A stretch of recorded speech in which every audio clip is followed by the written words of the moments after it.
So recently, with the updates to the Play framework, they've started using the Activator utility. Now, the Activator utility is great. It could provide you with some really useful templates that you could use to kind of bootstrap your Play framework application development instead of having to pull everything together from scratch. Now, as great as these templates are, sometimes you just want something a little more or a little less. I know that's my particular scenario. So this is what a Play application typically looks like for me. So I have a gulp file for compiling my lesson JavaScript files and stuff, a borrow.json file for fetching additional components, a package.json file which is needed by gulp, and then in my lib folder I have an SQL JDBC connector, and my plugins .spt looks something like this. So I have my regular web plugins and I have some custom plugins that I use. Now,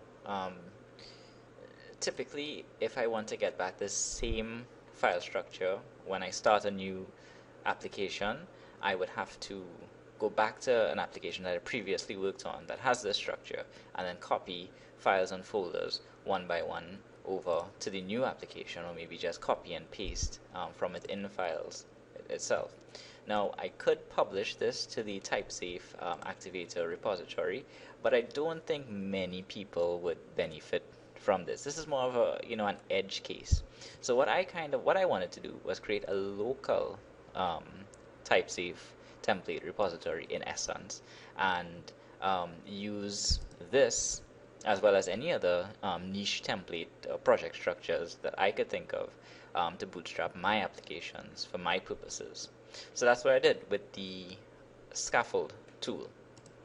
Okay, so it essentially allows you to run one command, Scaffold, name of a template that you created, and the name of the application that you or the name that you want to give the application, and you hit enter, and it basically goes ahead and fetches that template from wherever it is on your local drive and builds that application directory for you.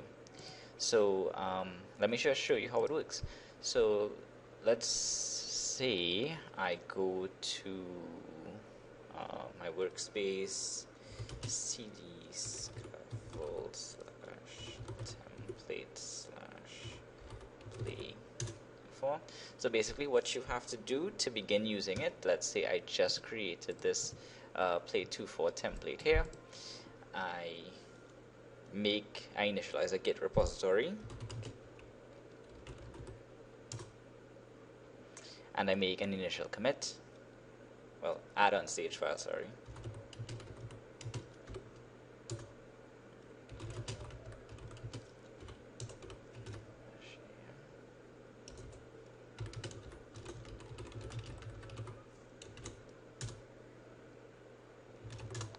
Good.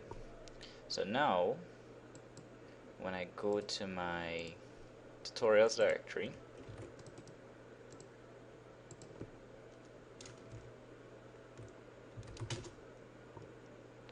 what I could simply do is scaffold play -24 new app, and then when I open this new app folder here, I have the exact same structure that my template has, and then I could just open this up in IntelliJ and begin working as I normally would.